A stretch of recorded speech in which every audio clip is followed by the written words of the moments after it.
오늘도 하나님의 응답이 반드시 우리의 삶 가운데 열매로 함께할 줄 믿습니다.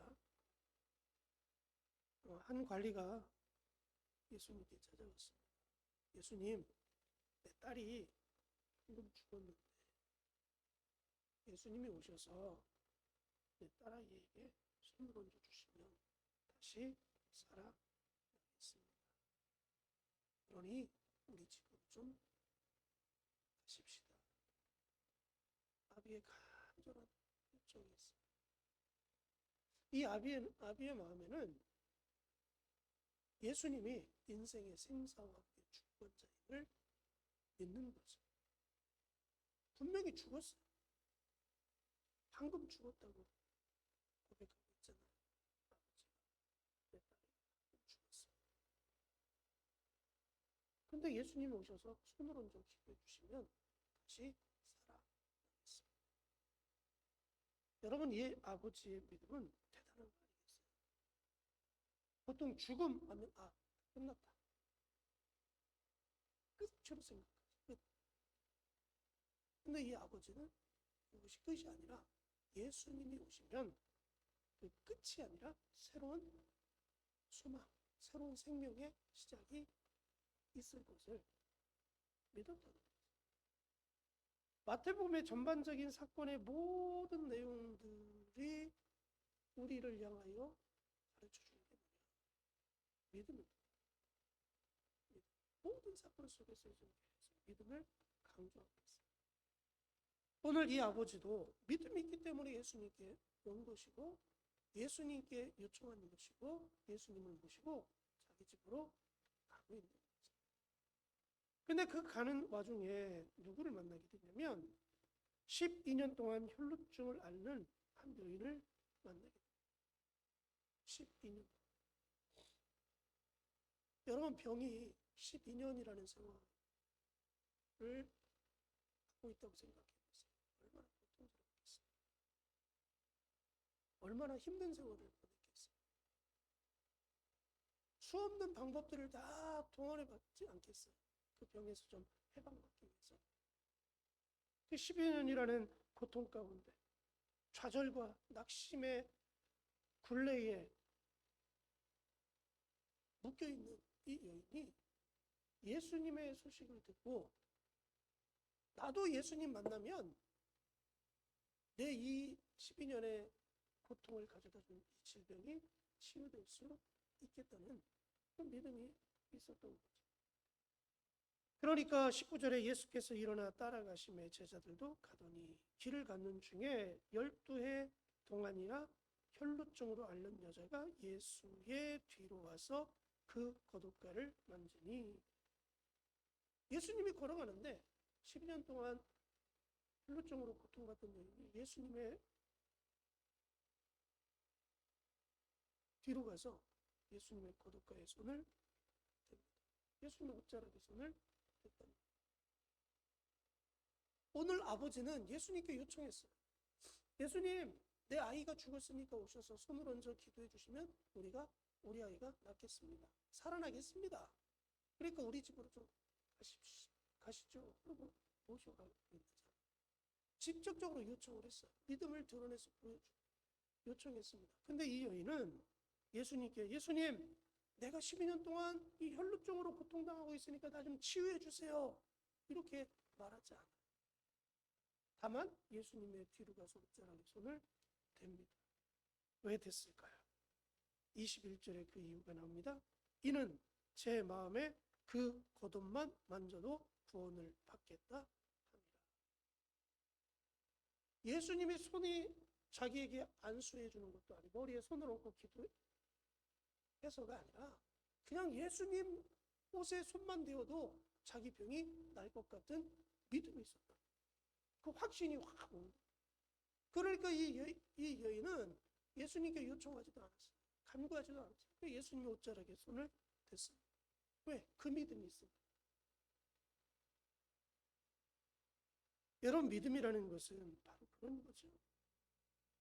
제 마음에 그 겉옷만 만져도 구원을 받겠다 함이라.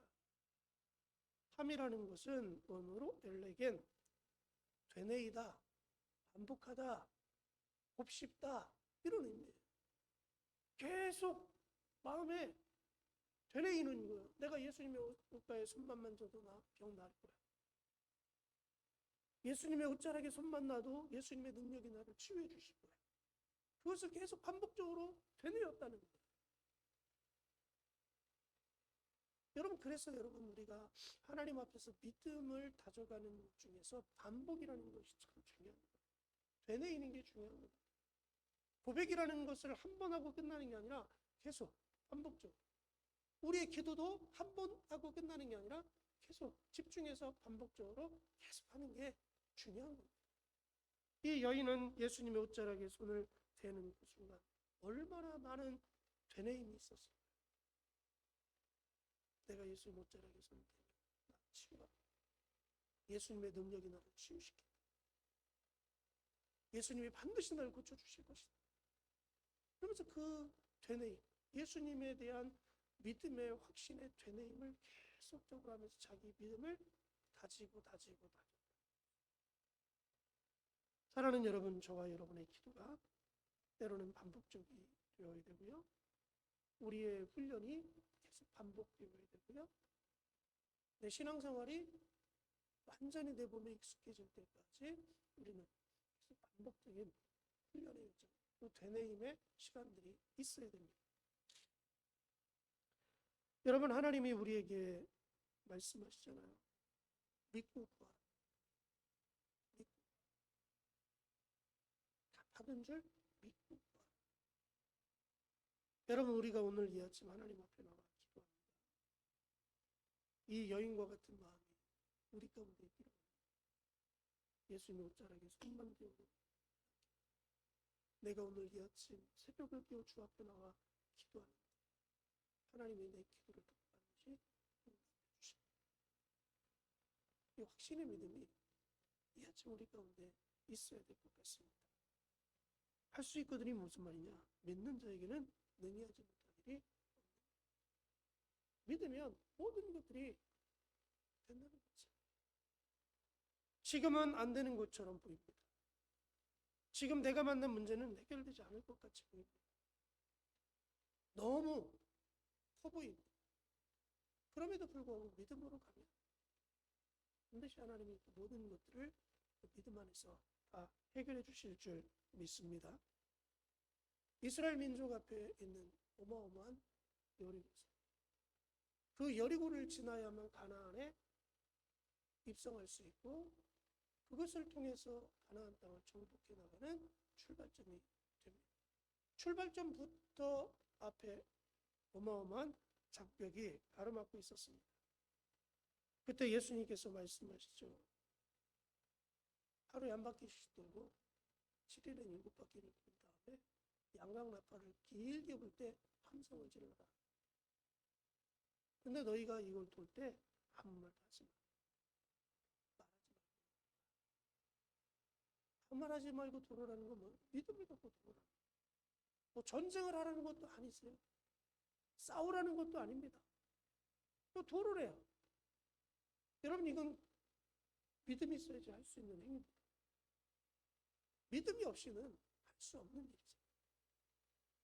저 성을 함락하려면 상식적으로 전쟁을 치러야 되잖아요. 전술 전략을 짜가지고 어떻게 공격하고 어디를 칠 것이며 그런 것들을 가지고 성을 함락해야지. 성을 돌으라는데 돌면 함락된대. 믿음이 없이 할 수 없는 행동이죠.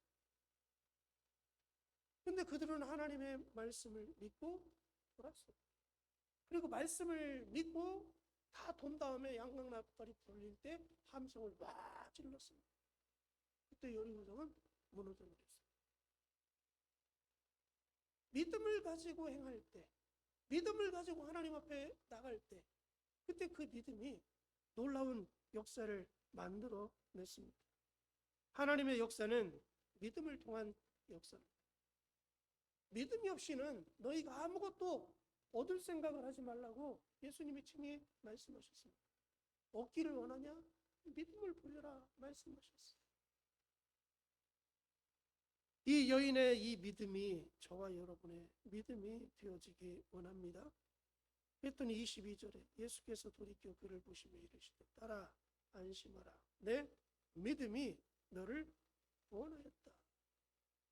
네 믿음이, 여러분 나는 내 믿음의 정도가 어느 정도인지 몰라요. 여러분의 믿음이 어느 정도인지 모릅니다. 근데 누구는 아신다고요? 예수님은 아신다.